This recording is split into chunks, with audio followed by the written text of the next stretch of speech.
Vamos a dar paso a la primera conferencia de hoy. Es una conferencia con Mirza Chockler, que además en el año 2019, casi premonitorio, tuvo este mismo tema, ¿no?, de la ética de los cuidados, y que por tanto enseguida pensamos en ella para poder hacer la continuidad. Ay, no, estoy a punto de hacer una cochinada. Perdón, ¿eh? Mirza Chockler, ¿estás ahí? Es que, ¿sí? ¿Está? Bueno, por si acaso, como no nos fiábamos ni ella ni yo demasiado de lo híbrido y de Internet, lo que hemos hecho es grabar su conferencia. Tiene que ver mucho con esta ética y esta política, es decir, nos va a hablar desde un aspecto muy global y general que engloba la psicomotricidad y cualquier otra área. Y se lo agradecemos mucho porque siempre es como amplificar para luego concretizar.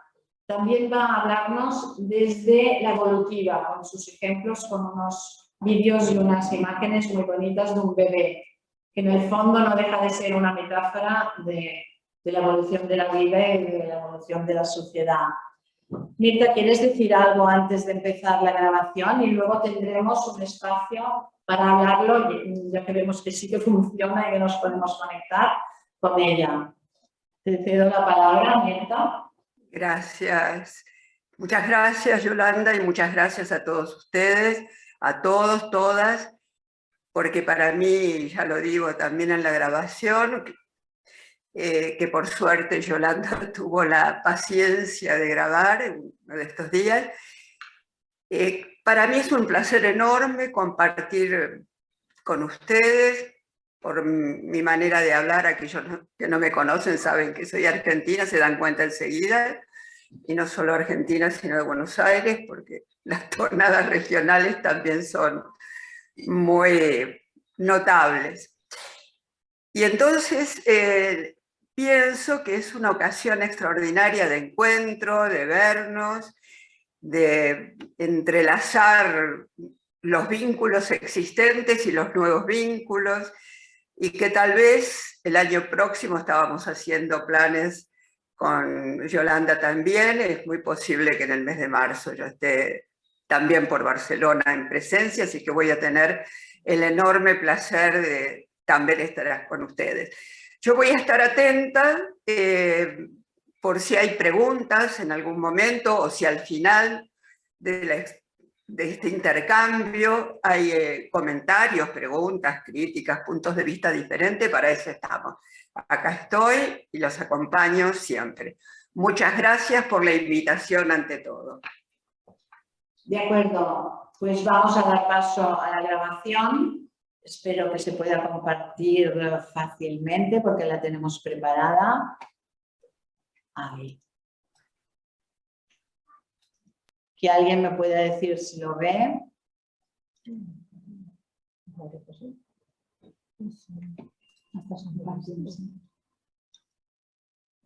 Buenas tardes, buenas noches a todos, a todas, todes.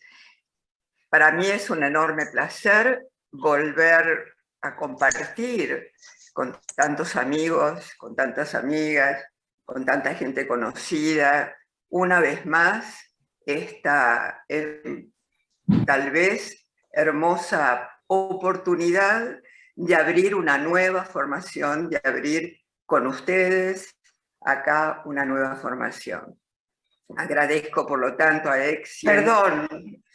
invitación que me hace para compartir estos momentos con ustedes. Entonces, quería decir que cuando estuve la última vez, en el año 2019, en Barcelona, compartiendo también algunas jornadas, algunas también de apertura y otras de los cursos ya, de los seminarios, de las formaciones de la EC, habíamos vivido en este momento instantes de mucho entusiasmo, de mucha intercambio, porque se gestaba, nacía, renacía, se reinauguraba una formación en una profesión tan apasionante como es la formación en psicomotricidad, en la práctica psicomotriz, y también la formación permanente necesaria que revela justamente la conciencia que todos tenemos y que todos ustedes también tienen, de la imperiosa búsqueda permanente de actualización, de reflexión, de espacios en común. Entonces yo quiero compartir algunos de los recuerdos de aquellos momentos que nos habíamos planteado en aquella época, y entonces recuerdo, ustedes van a ver una imagen, que en aquella época yo ya habíamos hablado un poco sobre este tema que nos convoca hoy, con el que se abre hoy, que es el tema de los cuidados, de la ética de los cuidados. Y yo, de alguna manera, pensé en compartir con ustedes una mirada posible, un enfoque posible desde la psicomotricidad en esta necesidad imperiosa de reflexionar una vez más acerca de los cuidados. Y otra vez traigo conmigo este hermoso cuadro de este extraordinario pintor argentino, Antonio Berni, justamente, uno de mis pintores favoritos, que con una extremada sensibilidad creó una serie, una de las tantas, una cantidad impresionante de obras, pero toda una serie de obras muy interesantes, donde él incorporaba casi por primera vez experiencias de collage, de técnicas que tenían que ver con la utilización de elementos que recogía en los ambientes periféricos, en los suburbios de Buenos Aires, en los barrios marginales, a los que en Buenos Aires se los llama Villa Miseria. En este cuadro de Antonio Berni, yo había descrito en aquella época esta familia que presenta Antonio Berni con tanta sensibilidad, donde se percibe un hombre tal vez relativamente joven, por lo menos por su rostro, sino tanto por su actitud, con los hombros caídos, con el tronco agobiado, calzado con estas alpargatas que se usan en el campo, en la Argentina, trabajos de campesinos, que tiene una ropa de campesino, unas bombachas de campesino, y que en realidad, como vemos ahora, él está viviendo no en el campo, sino en una zona suburbana de la misma ciudad de Buenos Aires, digamos periférica, pero de la misma ciudad de Buenos Aires, ni siquiera en el conurbano, en una de estas villas miserias, pobrísimas, donde se asientan justamente aquellos excluidos de la tierra, excluidos del trabajo campesino, aquellos que van migrando a la capital buscando algún destino mejor. Y que también veíamos otro hombre, tal vez un hijo mayor, tal vez un hermano de la familia, un tío, no sabemos muy bien, pero es justamente este hombre el que lleva a un niño a sus espaldas, y es el niño el que lleva este carrito, ¿no?, que va dirigiendo, donde va otro niño también, seguramente, acá transportado por esta familia. Y llama la atención, porque en nuestras culturas en general tan machistas, los que cuidan o los que quedan a cargo de los niños en los momentos no solamente difíciles y tal vez críticos como los que estamos viviendo en una crisis permanente, yo diría crónica, sino también en otros momentos tal vez mejores. En general son las mujeres las que se dedican al cuidado de los niños o al cuidado de los hijos. Pero también nos llamaba la atención que acá al lado había una mujer, tal vez una madre de familia, que está vestida de manera más, digamos, pueblerina, más discreta, mejor vestida, de alguna manera haciendo un contraste bastante importante con la ropa de este grupo masculino. Y también hay otra niña o una joven adolescente que también está vestida más correctamente, digamos así de alguna manera, con tacos altos. Y yo me preguntaba dónde irán estas mujeres, a dónde irán mientras los hombres se quedaban cuidando a los niños, seguramente tal vez a trabajar.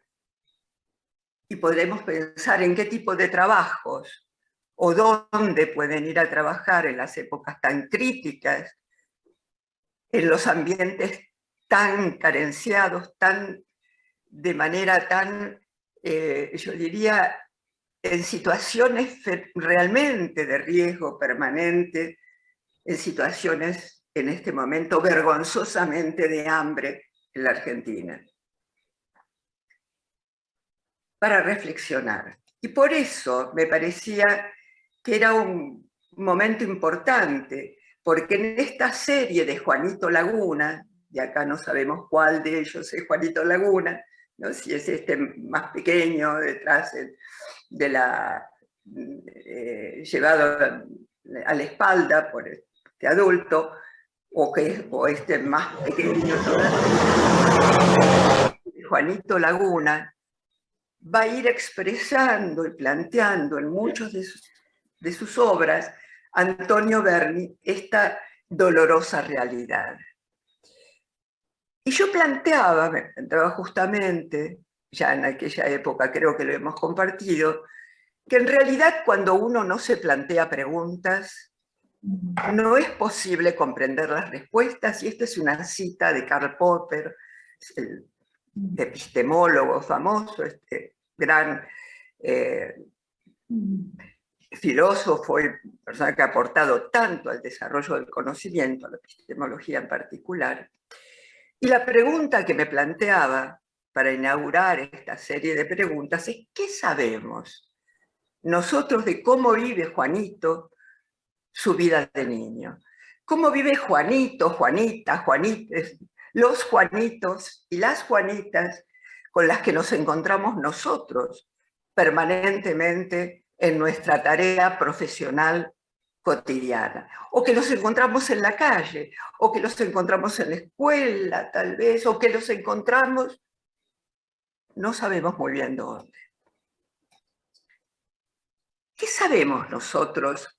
¿Dónde vive? ¿Cómo vive?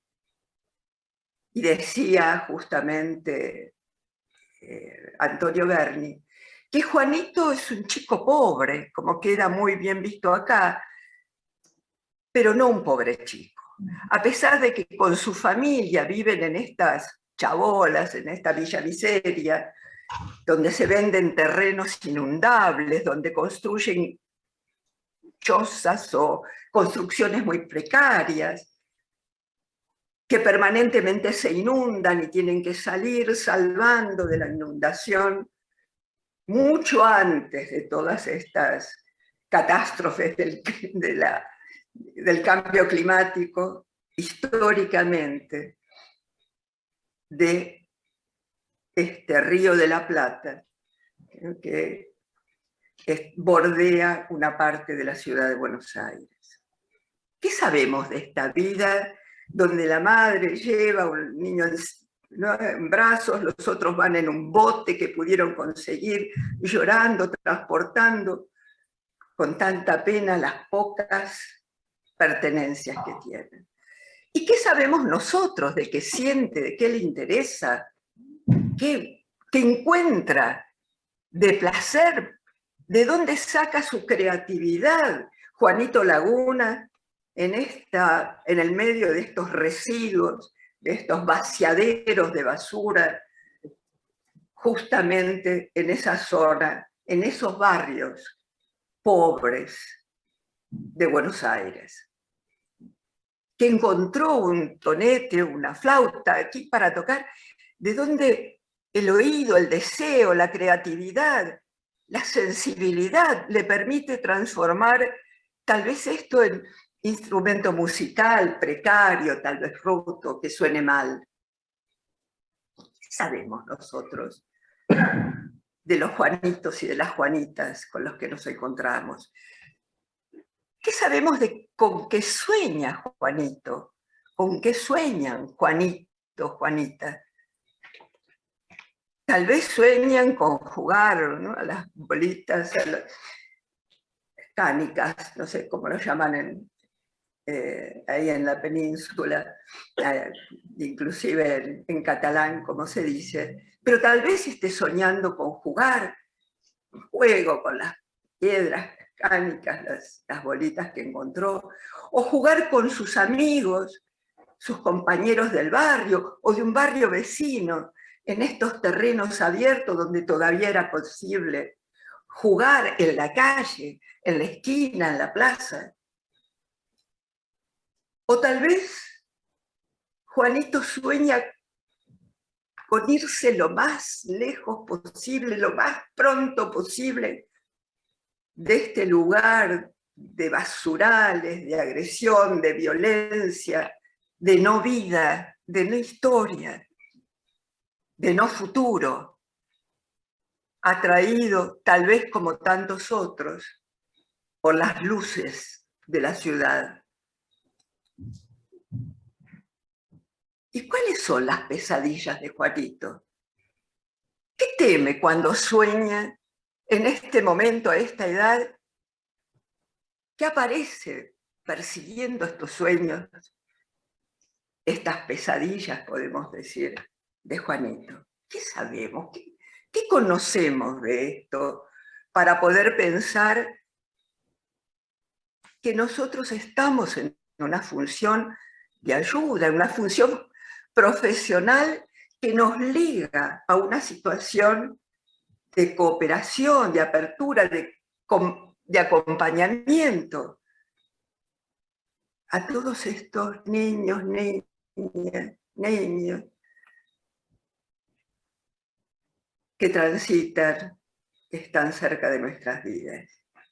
Y también retomando algunas de las ideas que yo había expresado en el 2019, traigo esta escultura, también de Antonio Berni, para ilustrar estas reflexiones, porque viendo las declaraciones que hace la Organización de las Naciones Unidas acerca de las iniciativas globales para acabar con todo castigo corporal hacia los niños, hacia las niñas, nosotros hemos podido recabar que hay 106 países que todavía no prohíben el castigo corporal en las escuelas. Perdón, 107, porque los Estados Unidos acaban de reinstalar el castigo corporal en las escuelas en algunos estados. En los Estados Unidos, los dueños del mundo, país más poderoso, con armas más sofisticadas, con técnicas ultra sofisticadas, acaban de reinstalar el castigo corporal en las escuelas. Y con gran sorpresa, hay 147 países que todavía no lo prohíben en los abrigos, es decir, en los orfelinatos, en los lugares de acogida alternativos, donde pasan un día o toda la vida o toda la infancia tantos niños por diversos motivos que están alejados de una vida familiar. Por lo tanto, yo tomaba esta obra de Antonio Berni, que representa la masacre de los inocentes. Porque solo hay 16 países de los 280, creo, que forman las Naciones Unidas, 16, que expresamente han prohibido los castigos corporales en el hogar. ¿Qué pasa, amiga? Y entonces, en este otro cuadro de la serie de Juanito Laguna, que está acá, nos aparecen inclusive una reflexión importante para nosotros, una reflexión que hemos discutido mucho en nuestra América, hemos discutido con un grupo de pedagogos, de doctores en educación, y tomo esta idea de un gran amigo chileno, el doctor Carlos Calvo, quien plantea la diferencia sustancial entre educar o escolarizar.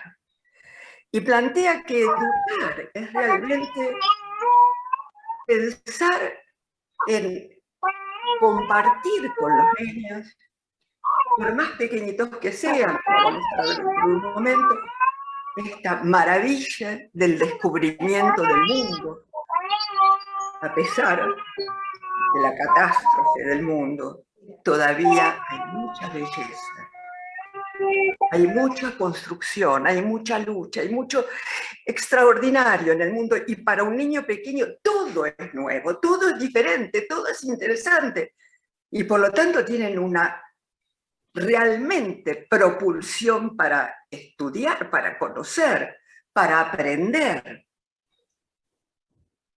En tanto que la escolarización realmente va a entrampar esta curiosidad de los niños desde muy pequeñitos para institucionalizarlos, para meterlos dentro de las reglas, para hacerlos sometidos al deseo de la planificación previa, general, del ministerio o de las direcciones, que no saben quién es Juanito, quién es Juanita, cómo es, qué le gusta, qué le interesa, qué sueña, qué teme,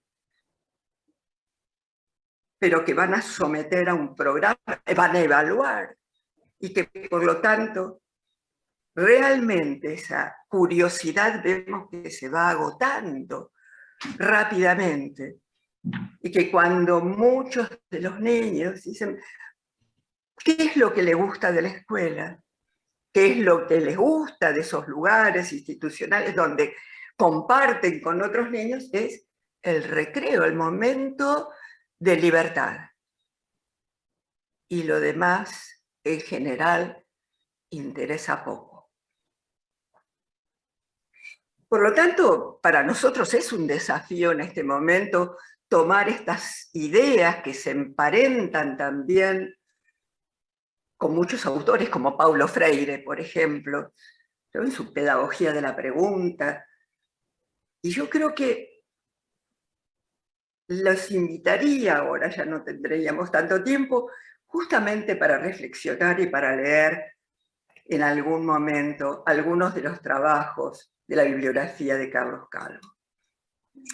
Y justamente esa propensión a aprender, o ese deseo, ese asombro por el aprendizaje, por lo que van descubriendo en este mundo nuevo. Les quiero mostrar un video que estoy seguro que lo mostré en el 2019, porque esta niñita nació durante la pandemia. Por lo tanto, es bueno, pequeñita, en este momento tenía alrededor de 3 meses. Quiero compartir este pequeño video con ustedes para descubrir nosotros como adultos, con ojos de adultos, el interés extraordinario de esta niñita en este instante en el que está descubriendo este objeto extraordinario,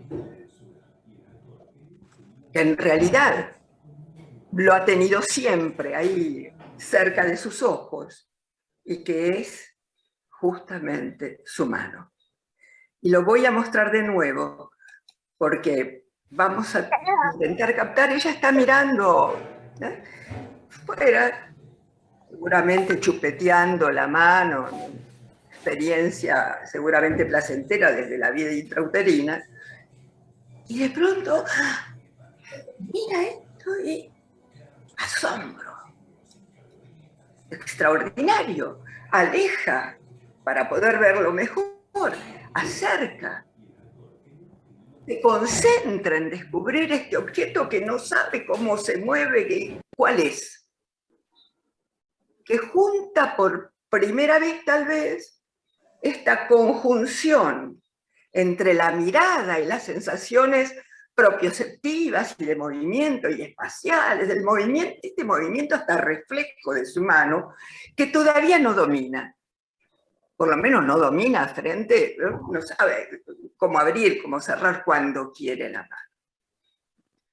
Y la vemos ahí explorando con tanto interés, con esa mirada intensa, y el extraordinario asombro del descubrimiento. ¿Dónde queda toda esta curiosidad, toda esta apropiación, todo este pensamiento? Pues, ¿desde dónde sale esto? ¿Cómo es? Mucho antes de que ningún lenguaje, ninguna palabra haya podido permitirle pensar con palabras. Pero sí, tal vez, pensar, y muy intensamente, como lo manifiesta en esta extraordinaria expresividad, con otros instrumentos, con otros elementos significativos. Y es la misma niñita que un par de meses después encuentra, han puesto a la madre acostada, un ambiente de juego en la casa, plena pandemia, por otro lado, y entre tantas cosas hay un espejo, y dentro, en ese espejo, hay un bebé que la mira con la misma intensidad de la mirada con que ella mira a esta imagen, atraída por esos ojos que la miran con esa misma intensidad. Ella no tiene la más pálida idea de que es su reflejo, que es ella misma. Y entonces, en esa actitud, cuando descubre el espejo y descubre esa mirada, hay pequeñísimos movimientos, ¿no?, tónico-emocionales, claramente, ni siquiera exploratorios, porque está centrada realmente la atención, y no como extiende la mano como si quisiera acercarse. Y es tanta la emoción que va, ustedes ven cómo va subiendo, que en un momento, ¿no?, acá están los ojos, ¿no?, muy abiertos por esa sorpresa, y entonces va inmediatamente a girar, a utilizar este desplazamiento que ha adquirido bastante rápidamente, bastante bien, digamos, como para acercarse a esta otra beba que la está mirando desde acá. Y ella va a sacudir los pies, las piernas, como una descarga tónico-emocional de la prueba de la emoción que circula en todo su cuerpo. Y acá vemos otro niñito, en otra casa, también durante la pandemia, que también, frente a esta experiencia del espejo, descubre que hay otro niño. Y no solamente lo mira, sino que hasta gorgojea, pareciera que le habla, ¿no?, que quiere decir algo, expresar algo. Y se toca ¿no?, su pierna y observa y ve que el otro hace lo mismo. Comenta, pareciera. Y se acerca, pero todavía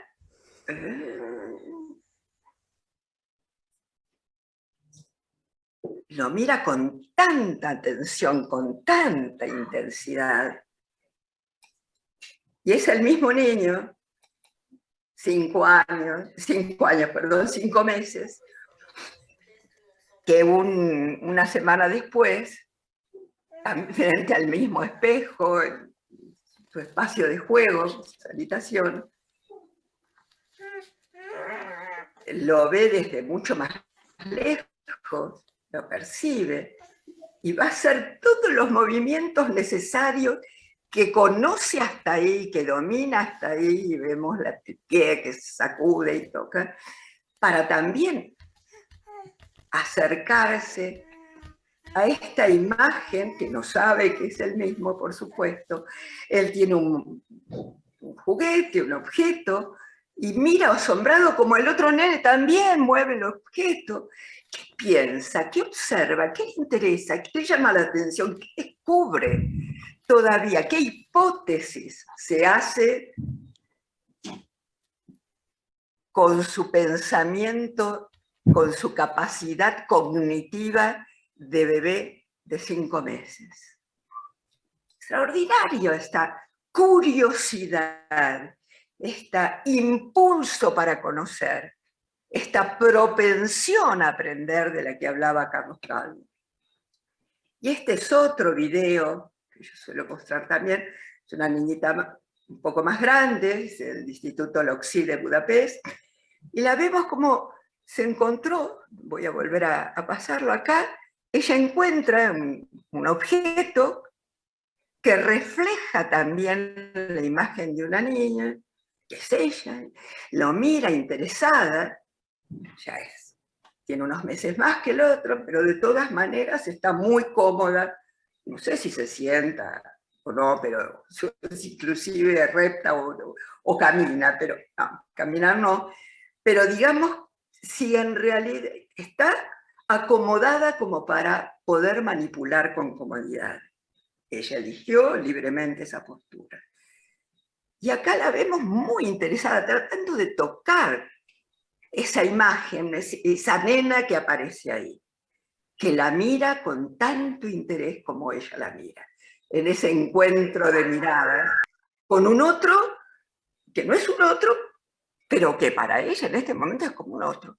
Y por lo tanto va a girar el objeto, tal vez está atrás del objeto, ¿no? Como va, está atrás. Y vuelve a encontrar la imagen.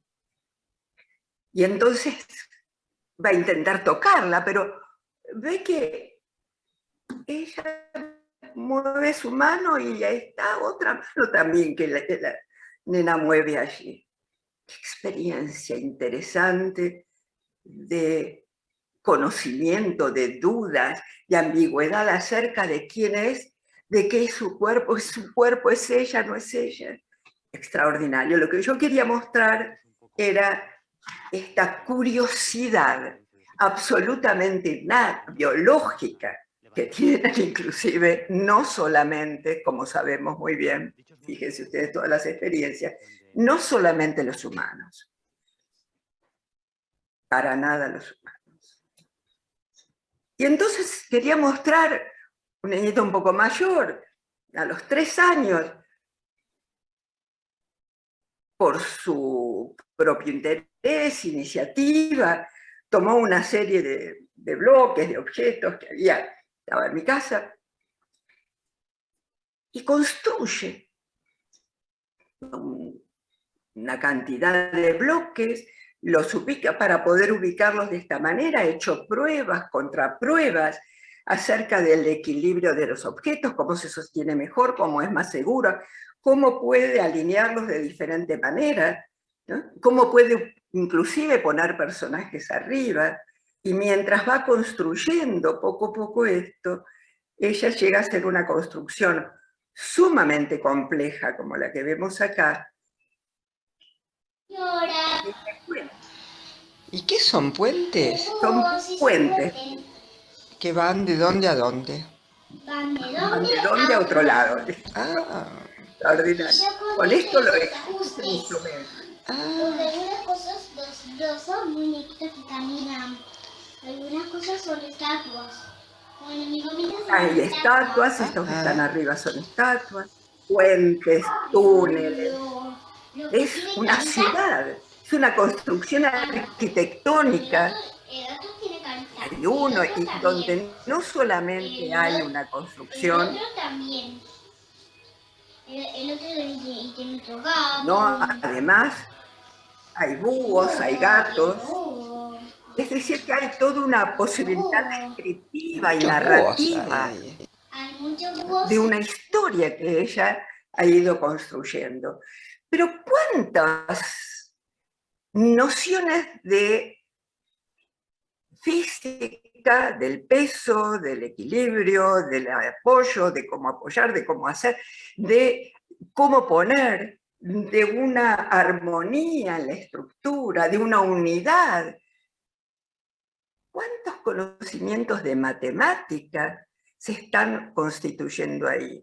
Del espacio, de los tiempos, de las secuencias para esa construcción, del proceso de qué va primero, de qué tiene que poner después, y qué va a poder probar, a ver si se sostiene o no se sostiene, como en este caso, o como algunas de las figuras que puso más acá.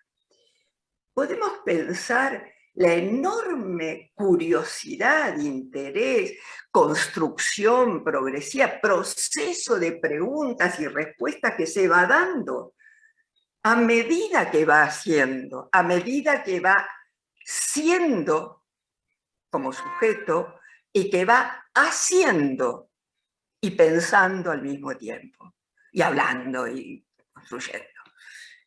¿Y todo esto qué pasa después?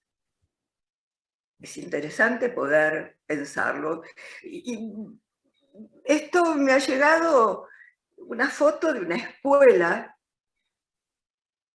privada, de una escuela infantil, ¿no?, para niñitos de 0 a 3, donde en la hora de la siesta, por ejemplo, vemos esto. ¿Qué idea tienen los adultos, tienen los cuidadores de estos niños acerca de quién es, quiénes son, qué quieren, qué les gusta, qué les interesa?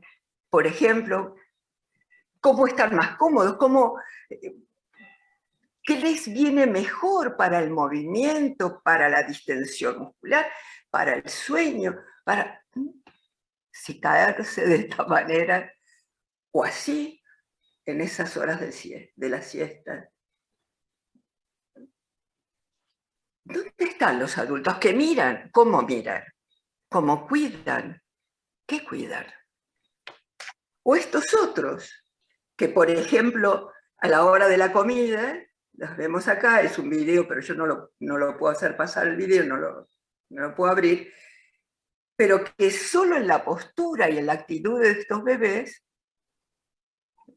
de una escuela infantil que ha subido este material a internet, que por eso lo he tomado, que lo han compartido en las redes, en realidad, por eso lo he tomado, me hablan claramente de qué miran estos adultos, estas adultas, estas cuidadoras, estas educadoras de niños pequeños. ¿Y qué piensan?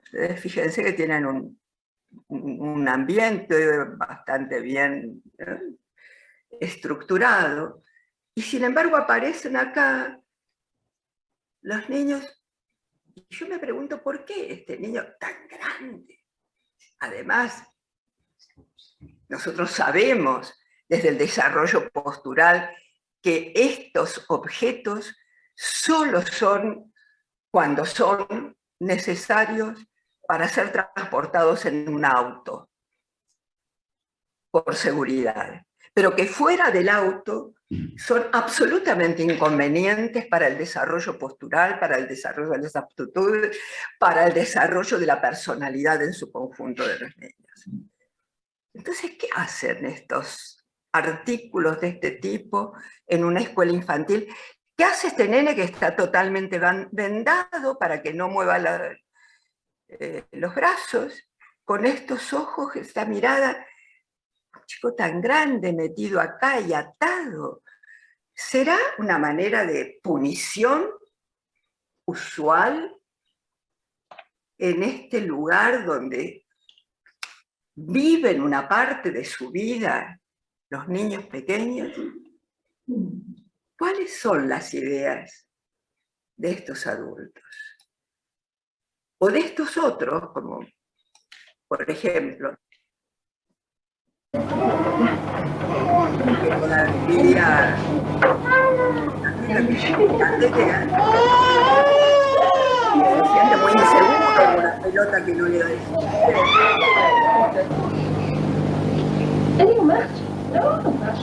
Tú puedes. De las piernas, que puede, ¿qué es lo que puede? ¿Qué es lo que va a adquirir el movimiento?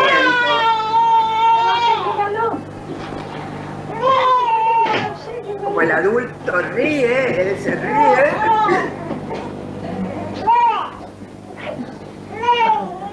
La mirada pegada al adulto, aferrada por el pánico, para buscar sostenerse de alguna manera. Entonces nos preguntamos, esto yo lo he visto además en muchas de las escuelas infantiles, no solo en nuestra América, también como prácticas frecuentes en varios de los países de Europa donde frecuentemente trabajo.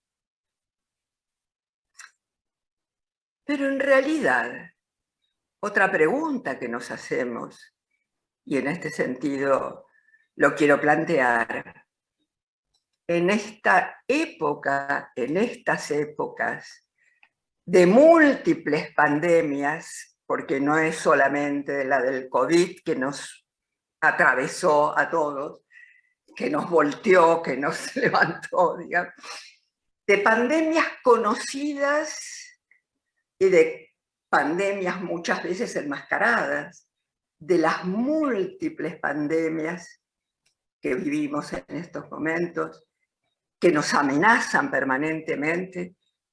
¿Qué entendemos por cuidar? ¿A quiénes vamos a cuidar? ¿Por qué vamos a cuidar y para qué vamos a cuidar? Y entonces, en esta hermosa alegoría, creo, de ese rol asignado de manera femenina, fundamentalmente y prevalentemente, y todavía casi exclusivamente, aparece esta múltiple, ¿no?, mujer que va con 6, 8 manos, 8 brazos, ¿no?, como la diosa, ¿no?, y teniendo que ocuparse de los padres, de los abuelos, de los viejos, la cuidadora, ¿no?, de la casa, de la ropa, de la comida, del cocinar, del alimentar a los bebés chiquititos y a los otros niñitos. ¿Y quién reconoce esta tarea del cuidar y la exigencia del cuidar? Y por lo tanto, entonces, la pregunta que también nos hacemos con esta reflexión es ¿y quién y cómo cuida al cuidador o a la cuidadora? Y nosotros somos, en tanto formadores, cuidadores también de cuidadores y de cuidadoras.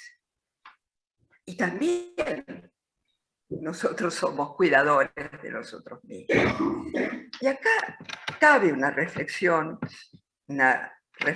que yo me planteo permanentemente, porque en aquellas épocas, en el 2019, nosotros habíamos ya abordado muchos de estos temas y muchas reflexiones y habíamos elaborado hipótesis, pero no teníamos la experiencia y la conciencia de lo que significó a partir del 2020, en realidad, cuando nosotros nos sumergimos súbitamente, de golpe, en un inquietante contexto de pandemia, de este COVID que se extendía como una lava de volcán furioso a lo largo de zonas, países, regiones, zonas.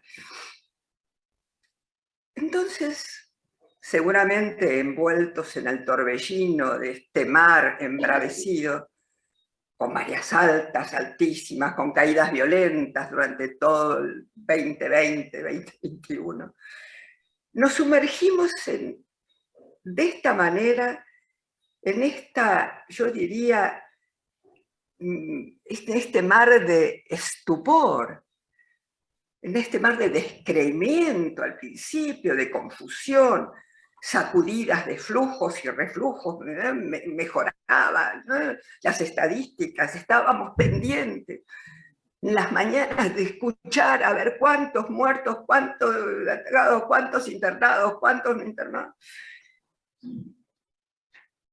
Y entonces empezó digamos, a activarse en nosotros un profundo sentimiento de desconcierto, profunda angustia, tristeza, amenazados permanentemente con pérdidas de mucha gente conocida, querida, familiares. Nos fuimos aislando, había que confinarse, había que quedarse, aislarse, ¿no? Hablaban de una distancia social, un orden, ¿no? Militar del distanciamiento social, cuando en realidad es, digamos, en todo caso, un distanciamiento espacial con el otro, ¿no? Pero por algo aparecía esto: distanciación, confinamiento, reclusión.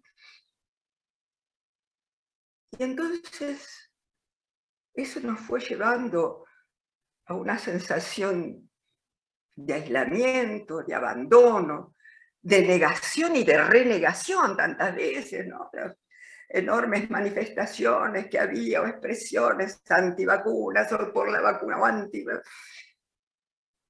Y la furia y la ira que se expresaba nos fueron llenando de melancolía y nos fuimos encerrando también en la vida familiar pequeña, de la casa, del refugio que nosotros teníamos y que muchos que habitan las calles no tenían. Y nos refugiamos como pudimos en estas actitudes, que aparecían en realidad como un papel pintado, porque no nos protegían de nada. En medio de ese tsunami, también pudimos descubrir con esa experiencia, después de la primera confusión y angustia, pudimos empezar a ver y a constatar y a descubrir y a redescubrir una y otra vez toda la potencia y toda la calidez que se iba manifestando en nuevas formas sorprendentes de solidaridad en este mundo tan acostumbrado al egoísmo del sálvese quien pueda, y yo primero, ¿no? Y fuimos recuperando de esta manera, y una prueba es este encuentro de hoy, y este proyecto también, que ya se fue definiendo también durante el año, durante fines del 21. Este descubrimiento, digamos, o redescubrimiento de la confianza en el otro, en los otros, de la tolerancia, del respeto.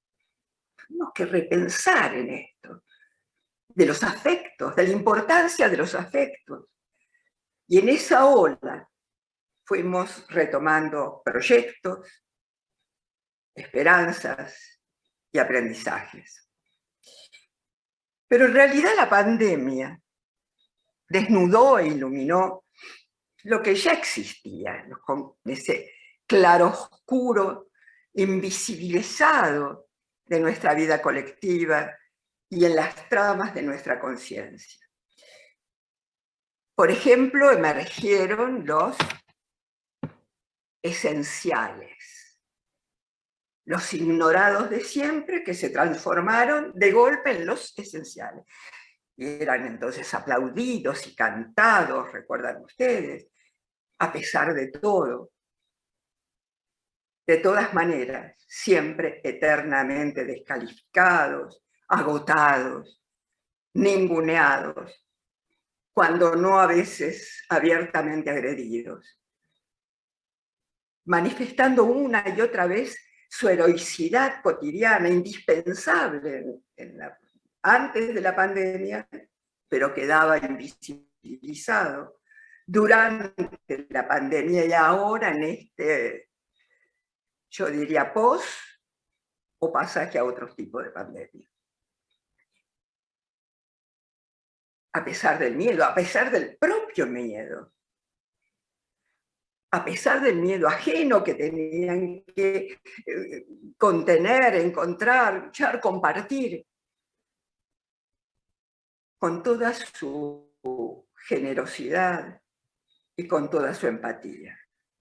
Y por lo tanto el temor y la amargura y el desaliento y la ingratitud que vivimos en aquella época, veíamos cómo de todas maneras estos cuidadores, cuidadoras, puestos de manera, exigidos además a cuidar y a sostener, también cuidaban y sostenían, también llorando, cuidando.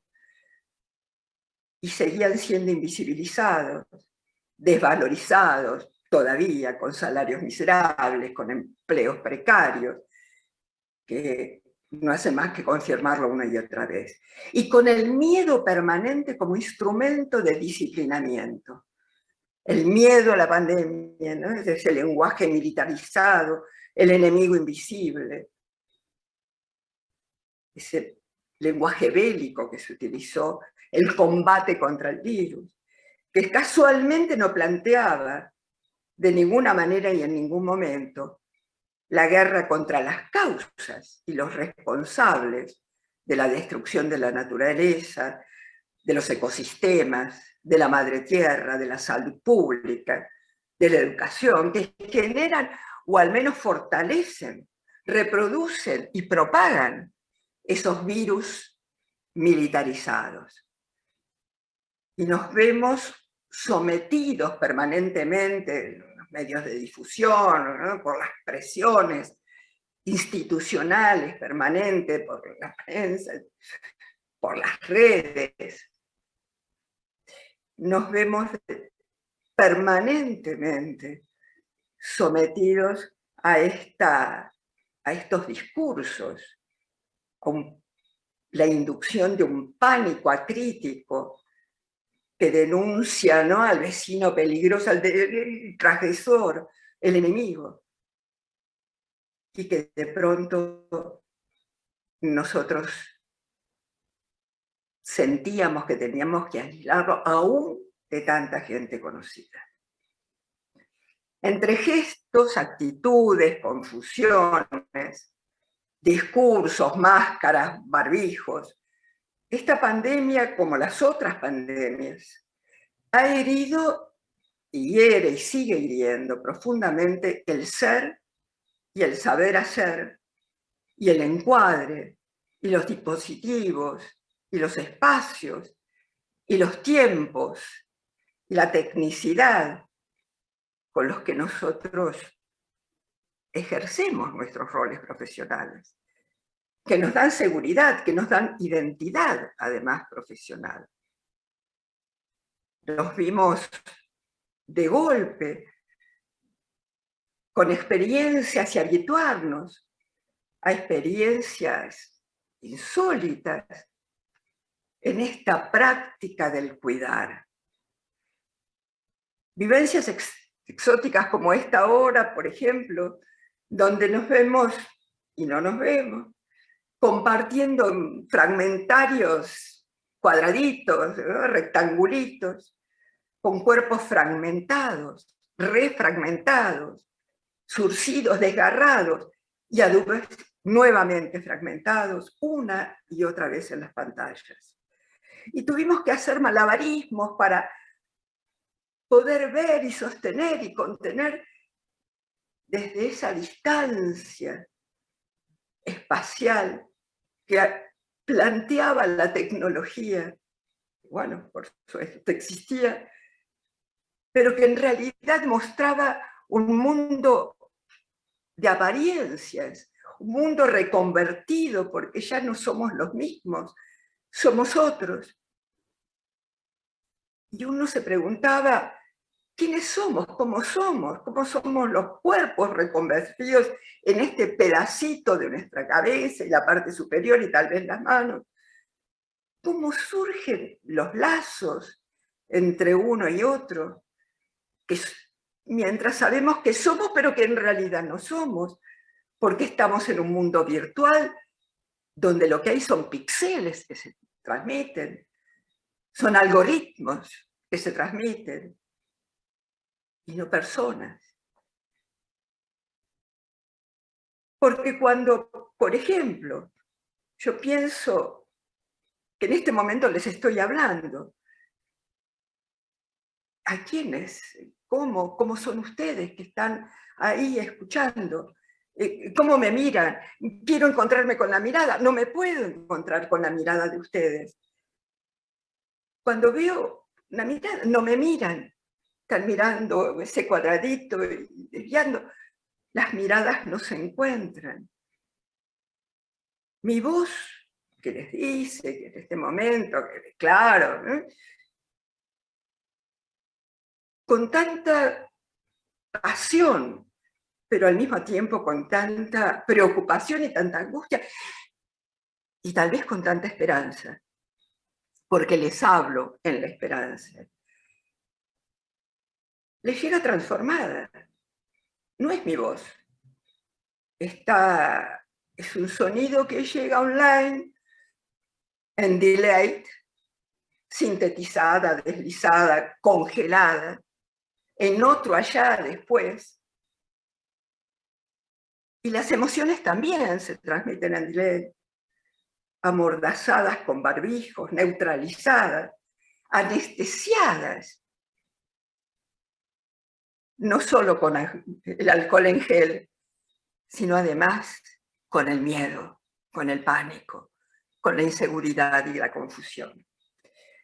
Entonces, durante esta pandemia, en particular, desde el 2020, nos vimos obligados a inventar una práctica de psicomotricidad, mal que le pese a algunos, online.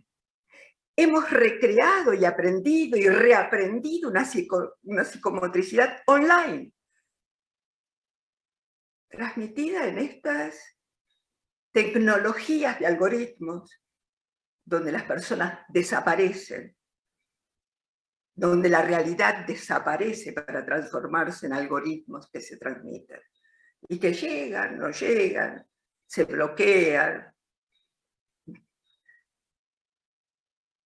que hay buena señal, que hay mala señal, que hay acceso o no a la computadora, al teléfono. Y entonces hemos trabajado durante toda la pandemia, durante el 20, el 21, el 22, ahora, todavía. Algunos han podido retornar a los espacios reales, otros no. Seguimos, como ustedes ven, como estamos haciendo la experiencia ahora, en este mundo virtual que no es, que somos y no somos al mismo tiempo.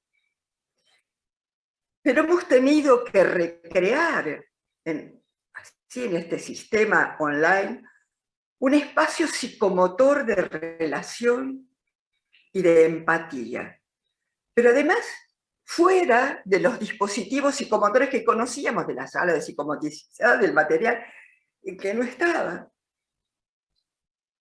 A los niños, a las niñas, a las familias, a los colegas, a los educadores, a los que se estaban formando, a los alumnos, alumnas de los distintas formaciones que teníamos, o a los que se interesaban en nuestros discursos,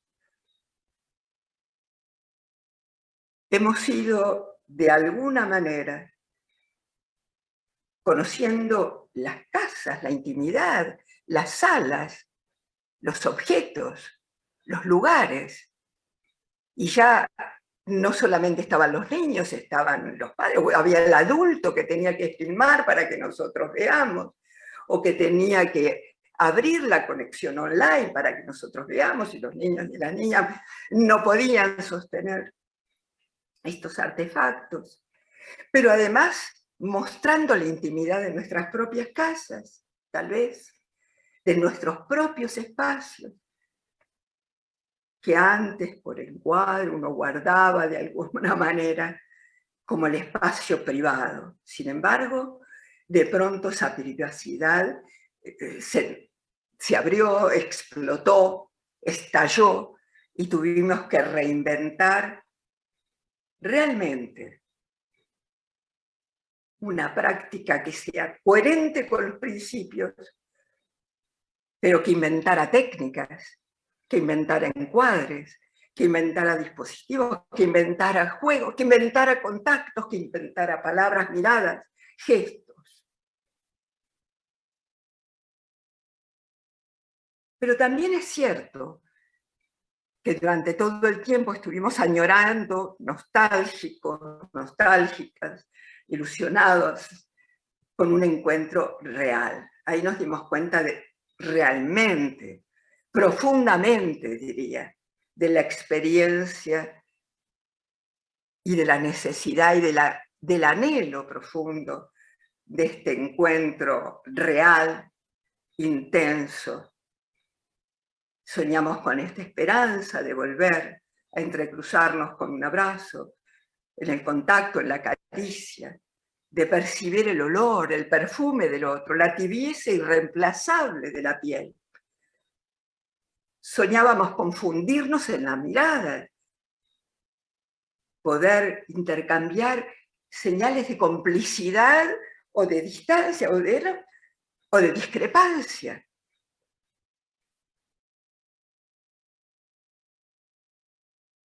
Y seguramente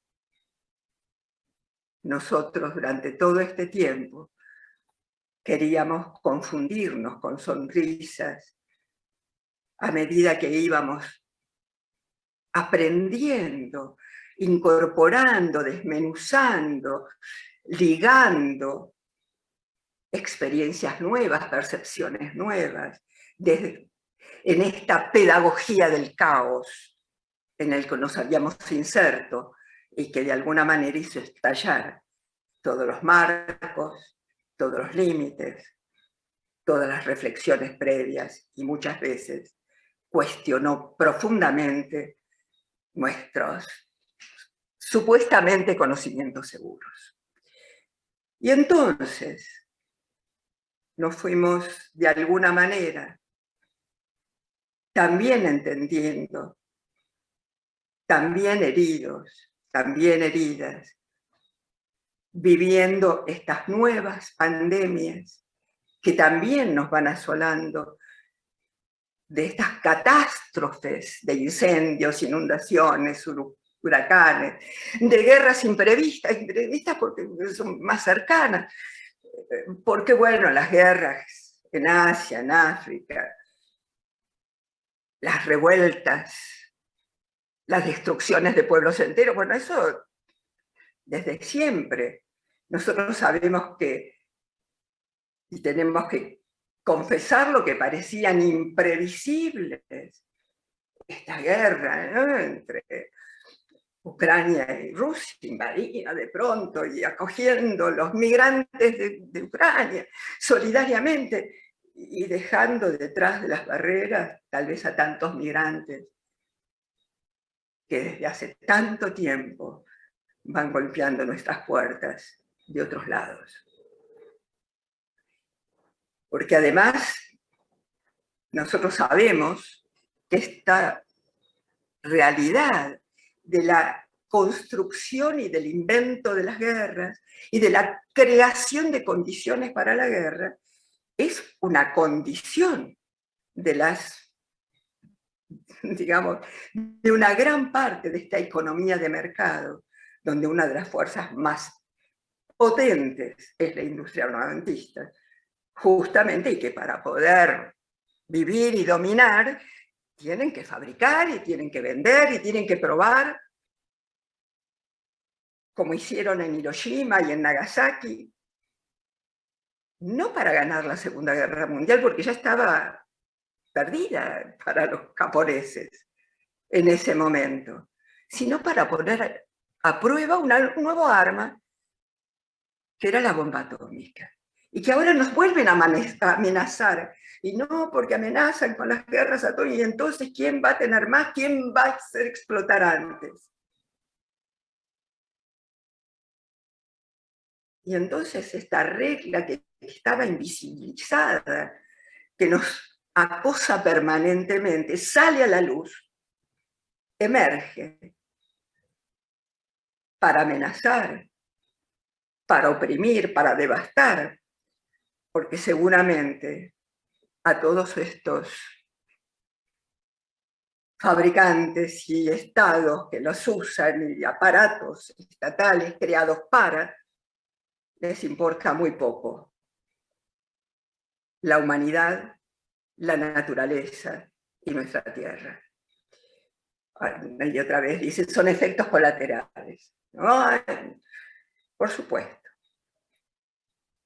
Entonces, con todo esto operando en nosotros, en nosotras, y contagiando esta angustia, esta amenaza, esta inseguridad, este desaliento, este cansancio, a nuestros niños y niñas por esta irradiación tónico-emocional que los psicomotricistas conocemos muy bien y que es tal vez nuestro recurso, ¿no? Esta resonancia tónico-emocional como el instrumento principal de la acción de los psicomotricistas.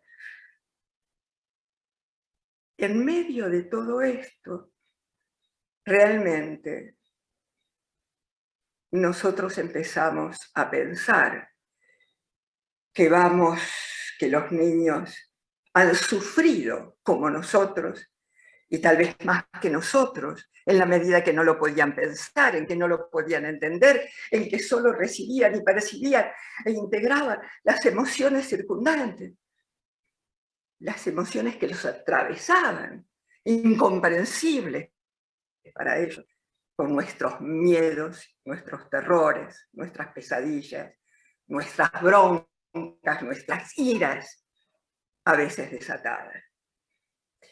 Y entonces tomamos conciencia de que era necesario para nosotros construir estos espacios de reflexión, de continencia, de las redes, de los grupos, de las formaciones, de los grupos, porque nada nace de la nada.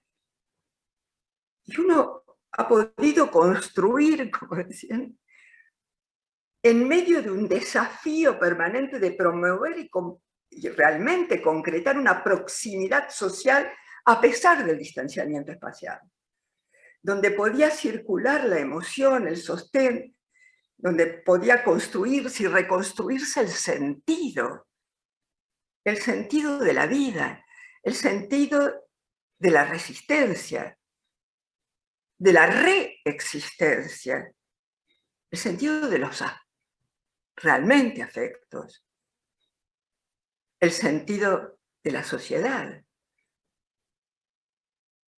el sentido de nuestra vida. Entonces, los grupos y las redes que sostienen permiten pensar y apropiarse de esa experiencia. Y justamente yo quiero ir, tal vez, compartiendo rápidamente algunas de las reflexiones que volvemos a traer, que teníamos, que sabíamos, que vimos, que seguramente ustedes conocen, de nuestra propia historia. Porque todo este proceso de crecimiento y de desarrollo que significó, además, esta aceleración, ¿no?, durante la época de la pandemia, implican de alguna manera, no son más que procesos de transformación y procesos de reaprendizaje, aprendizaje y reaprendizaje, de invención y reapropiación.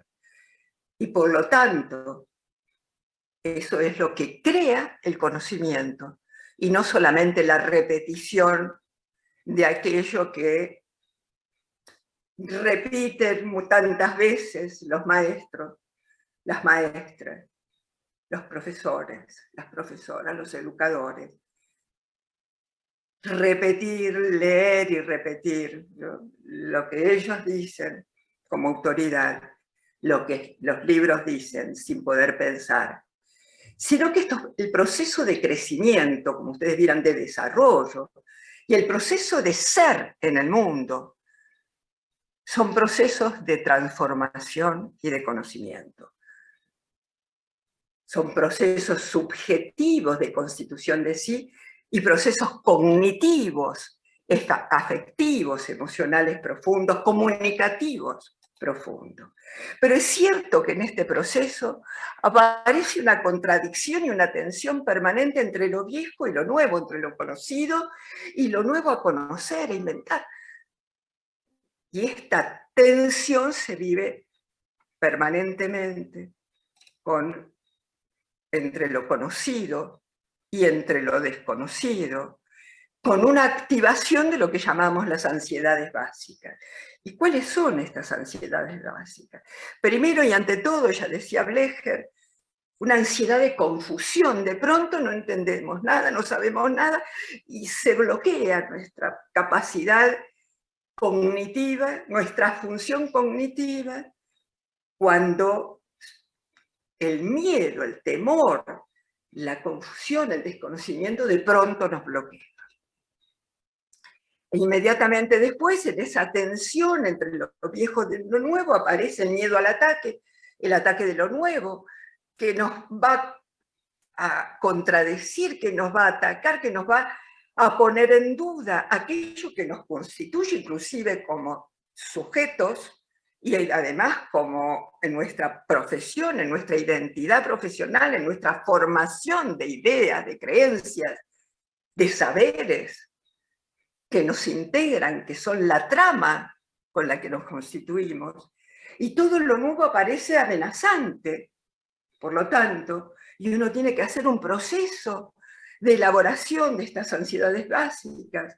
Y de pronto también porque aparece el miedo a la pérdida, a perder aquello que ya teníamos, que es cuestionado, que es puesto en pregunta, que es de alguna manera problematizado.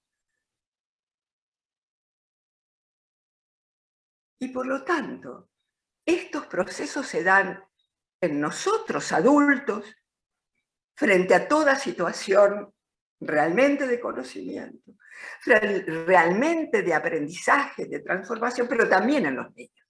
Todo esto también opera en los niños y por eso se bloquea, y por eso no se acuerda, y por eso uno se atemoriza, y por eso uno se defiende tantas veces. Y no quiere dejar penetrar lo nuevo y se defiende y lo rechaza y lo cuestiona por miedo a la pérdida de la seguridad de lo ya conocido, y por miedo a aventurarse realmente en caminos y en la exploración de nuevas experiencias. Y entonces yo pensaba, ¿cuál era la función de los psicomotricistas en acción?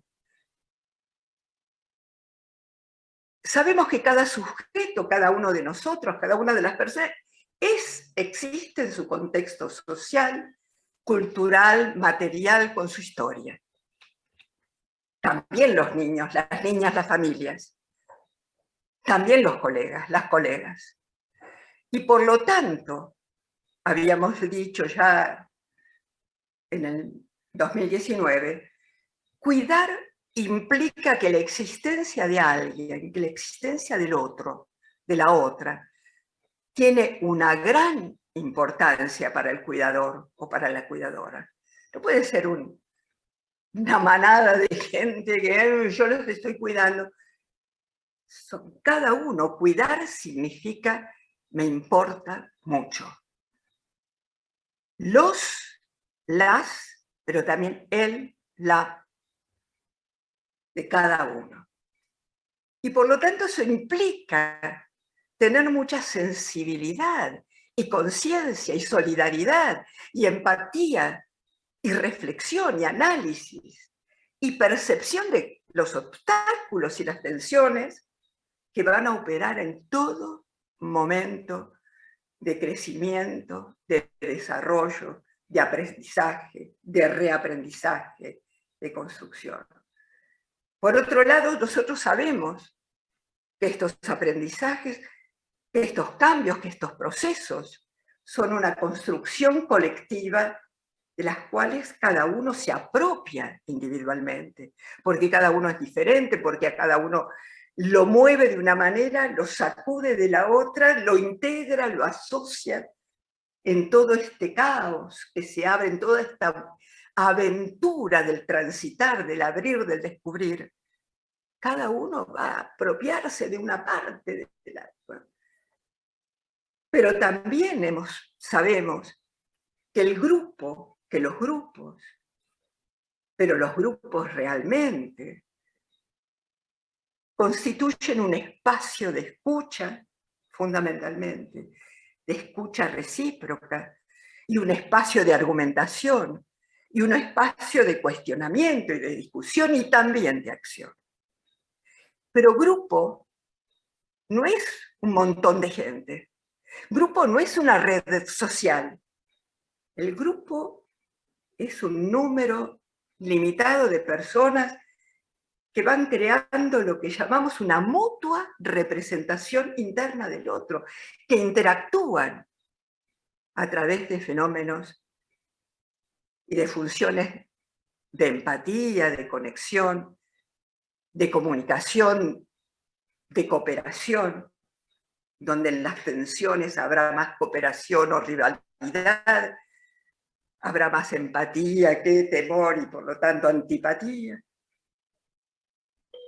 Entonces, esa conciencia para nosotros es fundamental. Pero también hay grupos familiares. Están con toda su dinámica familiar, también como grupo. Y están los grupos barriales y los grupos comunitarios, que son la trama y la envoltura estructurante de los sujetos en ese contexto, en esa piel social con la que se constituye y con la que se protege, o con la que se arma, con las que se aprende. Y entonces, ¿cuáles son los roles y las funciones de los adultos, de las adultas, cuidadores, cuidadoras, que asumimos una profesión donde lo esencial es el cuidado, y no la ortopedia, ¿no? De hacerlo mover o de crearle una función que todavía no tiene? Y que esto se va a hacer en equipos o en grupos, que no es lo mismo. Los equipos tienen una dimensión instituida, es el equipo D, está constituido por un coordinador, un jefe que asume eso, que es designado desde otro lado, y que en general no es elegido desde el grupo, y que van a actuar en el ámbito político, y eso tenemos que saberlo. Lo estoy diciendo en un partido político, estoy diciendo que nuestro trabajo de psicomotricidad es un trabajo político, con una concepción de sujeto, con una concepción de sociedad en la que queremos vivir. ¿De sujetos para qué sociedad? Y por lo tanto, con un ámbito, actuamos en un ámbito jurídico y tenemos que actuar en ese ámbito jurídico tantas veces, para defender los derechos de los niños, los derechos de las familias, los derechos de los migrantes, los derechos. Y también actuamos en el ámbito institucional. Y entonces, ¿cuál es la formación que sostiene, que contiene, que le permite reflexionar, que le da contenidos, estructura, conceptos a los psicomotricistas en acción? Ámbitos educativos, ámbitos de salud, ¿no? A veces están disociados, aunque Los ámbitos de salud son ámbitos de aprendizaje y los ámbitos educativos no son solamente ámbitos, como decíamos, escolares, de sometimiento a las reglas, a la obediencia debida, al sometimiento y al acatamiento al otro, a la autoridad. Y entonces también, ¿dónde están? ¿Cómo se producen en estos grupos nuestros, en esta construcción colectiva, los procesos de afiliación, de conocerse, de pertenencia a este grupo, de valorar este grupo, de sentirse identificado con este grupo? Afiliación, pertenencia, de comunicación y de cooperación, como habíamos hablado. Que nos permita, con esa estructura, elaborar proyectos, elaborar encuadres, pensar, reformar, reformular, adaptar a cada situación, a cada grupo, a cada familia, a cada institución.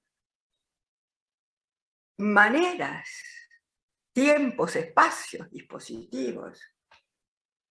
Y entonces, ¿cuál es la formación para poder entender que la tarea explícita del proyecto de formación de psicomotricistas, en la práctica de psicomotricidad, si ustedes quieren, en la práctica educativa o en la práctica terapéutica, en la práctica clínica, como quieran, o en la práctica comunitaria?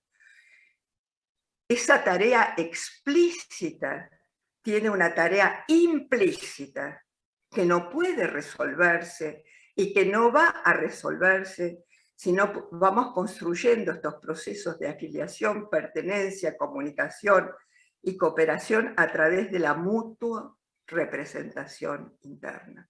Es decir, de qué conozco, qué sé yo, de quién es el otro para mí, quién es la otra para mí, quién es Juana, quién es María, quién es Jorge, quién es Pascual, quién es Joaquín. Niños, adultos, familia. ¿Y quién soy yo para ellos? ¿Desde qué rol, desde qué función, desde qué continencia, desde qué ayuda, desde qué cuidado me voy a ubicar en esta función del cuidado? Del cuidar, cuidando y siendo cuidado. Y también entender de que en esta circulación de miradas, de sonrisas, de tactos, de contactos y de lenguaje, y de gestos y de señas, tenemos lo manifiesto, lo que emerge, pero también tenemos todos los procesos latentes, como en el aprendizaje, todos procesos de articulación, de asociación, de cambios permanentes, que no sabemos cómo operan, pero que de pronto, inclusive durante el sueño, de pronto se nos ocurrió, ahí estaba, algo que no vimos nunca, de algo que veíamos todos los días. Y entonces, ¿cómo podemos construir una visión estratégica del campo con el cual operamos? ¿Cuál es la amplitud? ¿O es solo una sesión de psicomotricidad en una sala de psicomotricidad con un niñito individual o grupal, o un grupo de ayuda, o un grupo terapéutico, o un niño en terapia? ¿Y cuáles, por lo tanto, van a ser las tácticas, las técnicas, los recursos con los que vamos a operar como trabajadores, como sujetos del cuidado y del cuidar en esta tarea apasionante de la psicomotricidad? Porque quería retomar esto que había planteado Antonio Berni en su serie de Juanito Laguna. Decíamos antes, Juanito es un chico pobre, pero no un pobre chico. No es un vencido por las circunstancias, sino un ser lleno de vida y de esperanza, que supera su miseria circunstancial porque intuye y merece vivir en un mundo cargado de porvenir. Y somos nosotros los que con nuestra conciencia y nuestra acción podemos garantizarlo. O por lo menos podemos hacer todo lo posible para brindarlo. Y quiero compartir con ustedes este video que me parece que tiene que ver con el cuidar. Es un video que se llama Estas decisiones mías, realizada por una serie de artistas.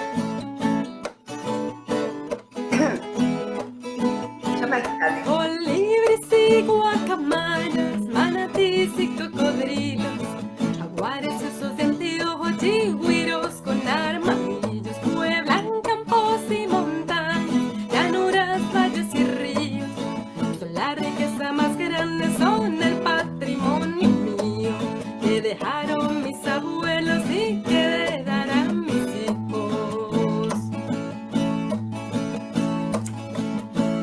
Aguacates o petróleo, páramos o minería, el agua pura o el fracking, esta decisión es mía. Nuestra semilla Monsanto parece la sola latifundio, las selvas de glifosato, yo aquí ya no me confundo. Carbono, energía del sol, quiero proteger al mundo.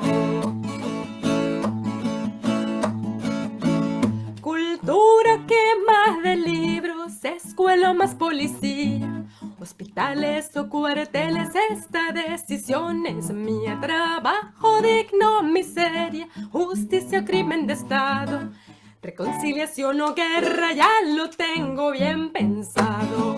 La muerte o mejor la vida, esta decisión es mía. La muerte o mejor la vida, esta decisión es mía. La muerte o mejor la vida, esta decisión es mía. La muerte o mejor la vida.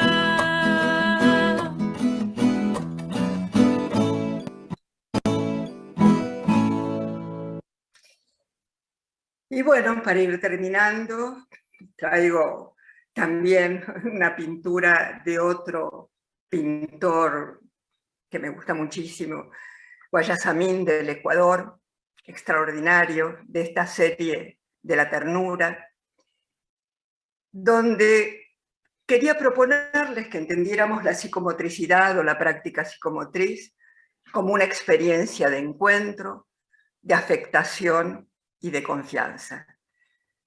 Y tal vez hoy, en este rato que compartimos, al iluminar el viejo y conocido escenario de nuestra práctica cotidiana, fuimos permitiendo en este encuentro, en este diálogo, que surgieran otros contornos, que veamos lo que no veíamos porque estaba a oscuras, ni sabíamos que existía, estaba invisibilizado, oculto en esos otros claroscuros de imprevisibles relieves.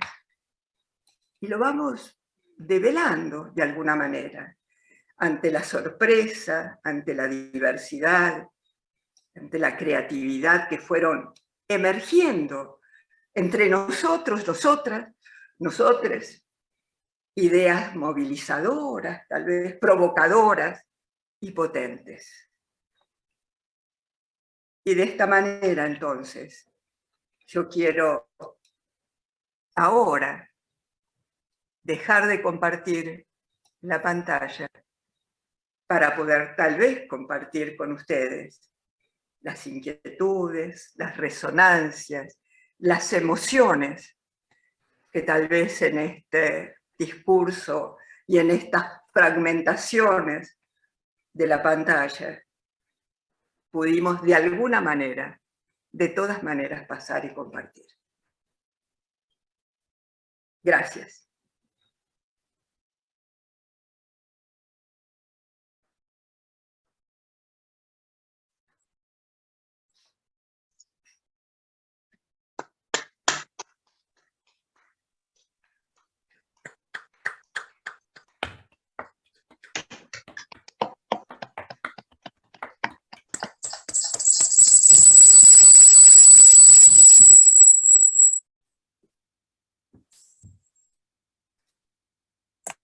Escuchando y volviendo a ver el video, vi todos los problemas técnicos, pero también,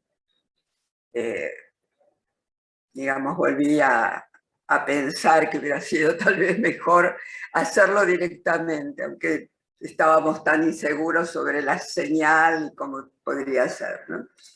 Pero bueno, me alegro de estar acá con ustedes después de esta larga perorata, la que ustedes me permitieron estar y compartir. Gracias, Mirta. Sí que fue más inseguridad que otra cosa, ¿no? El que nos pusiéramos una noche a grabar para estar seguros de que podías estar con nosotros. Que lo estás desde hace mucho tiempo, que quizá ni te he presentado, ni he dicho quién eres, porque eres en la EP desde siempre, ¿no? A ver, hay preguntas acá, hay un micro. Yo ya no puedo cargar de más micros. En abrir Hay seguramente también, el micrófono. sí. Ah, el micrófono lo podemos abrir. Sí. Los micrófonos. Así podemos compartir. Profunda agradecida esta transmisión brillante y comprometida. Y este es el chat. Vale. Aquí había, ¿no? ¿Alguna intervención? Sí. Monse creo que estaba levantando la mano. ¿Sí? ¿Sí sabe? Podés habilitar tu micrófono. Hola, Mirta, buenas noches. Buenas noches a todos. Ahí vale. ¿Oyes, Mirta, Sara? ¿Oyes? Muy confuso. Si te acercas el micrófono, tal vez te escuche mejor.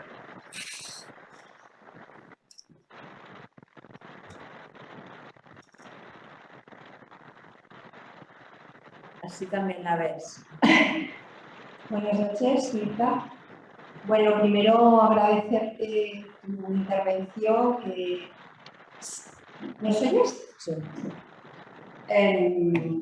Siempre es una intervención con ideas muy sociales, muy integradoras, muy reflexivas sobre la situación actual que tenemos a nivel social. Y bueno, Carmen y yo hemos estado un poco mirando qué te podríamos preguntar, y una de las preguntas que hemos elaborado era, partiendo de que estamos en una sociedad patriarcal, que marca a la mujer como... ¿Podés acercarte un poquito más, por favor, al micrófono? Porque no te alcanzo a discriminar bien algunas palabras. Partiendo de que estamos en una sociedad patriarcal que marca a la mujer como cuidadora en su papel principal, tanto en el ámbito infantil como en el adulto, ¿cómo romper esas dinámicas, no? Bueno, ¿qué cosas podríamos también desde la psicomotricidad, ¿no? Para poder un poco diluir esa permanencia, ¿no? de la influencia de las mujeres en los cuidados? Ya se está rompiendo también un poco a nivel social, los hombres están más implicados, pero bueno, queda mucho trabajo por hacer. Yo creo que alguna vez, cuando he dado alguno de los seminarios sobre los organizadores del desarrollo, uno de los organizadores de los cuales yo hablaba es este sistema de representaciones sociales, culturales, como estábamos hablando, al que llamamos en ese momento orden simbólico. Este orden simbólico que no solamente nos atraviesa, sino que a través de todo un sistema de educación familiar, institucional, formal, no formal, cultural, etc., se va integrando en nosotros, es nuestra trama interna, son nuestras ideas, pensamientos, y que realmente para poder tomar conciencia de que cada uno de nosotros está lleno, a pesar de más o menos el género que podemos elegir, más o menos cuando elegimos, es una elección de tipo consciente. Digo, el género femenino, masculino, indefinido, múltiple o lo que ustedes quieran. Y que eso exige necesariamente una conciencia. Porque todos nosotros estamos constituidos en esa idea patriarcal, aún las más jóvenes generaciones, en algunos lugares de Europa y en algunas ciudades privilegiadas, diría desde el punto de vista de la dominación que se ejerce sobre ellas, que han podido reflexionar, como hacen en este momento las mujeres de Teherán, que yo saludo realmente con toda mi admiración, porque hay que tener realmente valentía para sacarse los velos en Teherán. Y yo creo que ahí se muestra la conciencia, pero la conciencia de muchos años y de mucho batallar y de mucho luchar y de mucho sufrir y de mucho morir. Y además la conciencia de que lo único que puede permitir esto de la construcción y la modificación es la lucha. La lucha será con armas o sin armas, será de manera pacífica, será de manera judicial, será de manera... pero que es una lucha permanente. Porque además la tenemos que luchar con nosotros, en nosotros mismos, en nosotras mismas, en nosotros mismos, que tenemos incorporadas esas ideas y se nos filtran. Y el racismo que tenemos incorporados, porque no son los otros los racistas, también tenemos una parte impresionante de racismo nuestro.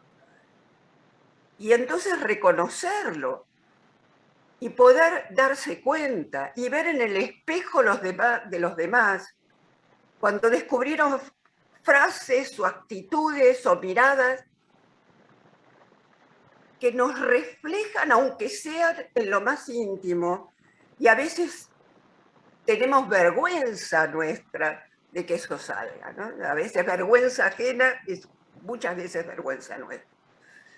Por lo tanto, para mí, y algo de lo que yo creo que es necesario, es entender es que solo en el grupo, en los grupos, en las construcciones colectivas que esto puede transformarse, que la conciencia individual, en esa apropiación individual de la que hablaba, se construye en grupo, en grupos, con toda la dinámica, con todas las tensiones entre lo subjetivo y lo colectivo, entre la historia vertical de cada uno y la historia grupal en horizontal que se va tejiendo, con los grupos familiares, con los grupos de colegas, con los grupos de ahora, con los alumnos. A mí me parece maravilloso, extraordinario, a veces sorprendente que haya tanta gente que se inscribe, que viene a formarse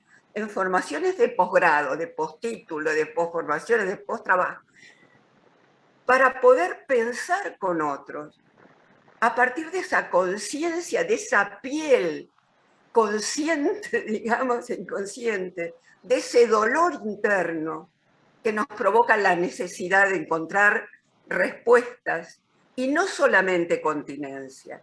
Pero no hay respuesta sin continencia, porque cuando hay tanto dolor no podemos pensar. Cuando hay tanta inseguridad, tanta inquietud, tanta desazón, no podemos pensar. O lo que pensamos está demasiado teñido para ver la realidad y los caminos de transformación. Por eso es solo los grupos, en los grupos, en el trabajo de poder construirnos a nosotros mismos en los grupos donde podemos hablar de paternalismo, de racismo, en todos los niveles en los cuales se nos filtra.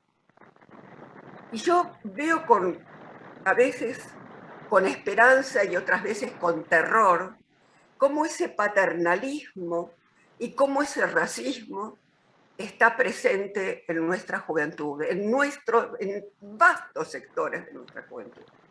Cuando uno pensaba, yo tengo 81 años, y les hablo a los 81 años con la misma pasión, tal vez no con exactamente las mismas ilusiones, pero sí con la misma pasión que tenía a los 20 o a los 25 o a los 30.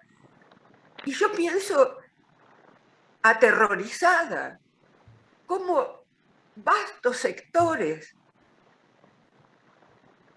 en Europa, con todo lo que hemos pasado en América, en nuestra América, con todo lo que hemos pasado, que han resurgido con una fuerza de violencia, con ese paternalismo, con esa presencia incontinente, casi psicótica de odio, de expresión, de incontinencia del otro, de violencia desatada. Y yo pienso que tenemos una tarea enorme, pero es una tarea que solo puede ser hecha en grupo. Y no hay grupo si no hay mutua representación interna. Es decir, si yo no puedo saber quién es Juan, Pedro, María, Joaquín, que están acá conmigo, con los cuales hablo, y que tengo que tener un tiempo, y que no es a través de las redes. Las redes sociales pueden servir para transmitir una noticia, para transmitir una idea, pero las redes sociales son anónimas. Uno pone cosas y tiene 5 millones de amigos y o 500.000 seguidores y no tiene la más pálida idea de quiénes son, ni siquiera si no es un mecanismo que aprieta botones cuando el algoritmo le dice que tiene que señalar que tiene botón. Por lo tanto, es el grupo, es la presencia. Las familias son grupos, tenemos que vivirlos como grupos familiares, con toda la dinámica, con todas las tensiones, con toda la inseguridad, con todo el sufrimiento, que además no tienen los instrumentos que nosotros tenemos o podríamos tener o podemos construir juntos como profesionales. Desde esa perspectiva creo que esa es la cuestión. Es poner el problema sobre la mesa y debatirlo sin miedos, con un profundo respeto que significa poder hablar con pasión, pero sin, tratando de entender, digamos, sin invadir al otro, tratando de comprender por qué, desde dónde, con qué historia, con qué ideas el otro dice lo que dice, piensa lo que piensa, seguramente muy distinto de mí, pero que además me abre los ojos, me hace pensar esto otro diferente en cuanto me sirve para pensar, para aprender algo más, para aprender, para incorporar. Nosotros somos con otros, no somos nada, no existimos sin otros. Sí, perdón, Yolanda. No, Vale. justamente estás dando pie a la siguiente intervención, porque si no tampoco vamos a tener tiempo, que es centrarnos más en nosotros y en hablar desde el cuerpo sutil, que es una de las formas de entender el cuerpo. Y acércate al micrófono, Yolanda, porque no te entiendo. Hay mucha resonancia ahí. Vale. Sí. Perdón. Quizá estas últimas palabras tuyas dan hincapié a que podamos entrar en la segunda conferencia que tenemos hoy, que es la de Sabine Miquiels, que es sobre el cuerpo sutil, es decir, volver a entrar un poco en nosotros dentro de esta sociedad, y que quizá desde entender esta sensibilidad, este cuerpo sensible, este cuerpo íntimo, también podemos coger conciencia en ese, como tú has dicho, entrar y salir en este viejo y nuevo que hace que todo se pueda transformar y evolucionar. ¿Te parece? Perfectamente, absolutamente. Gracias, Mirta. Vamos. Gracias a todos ustedes. Gracias.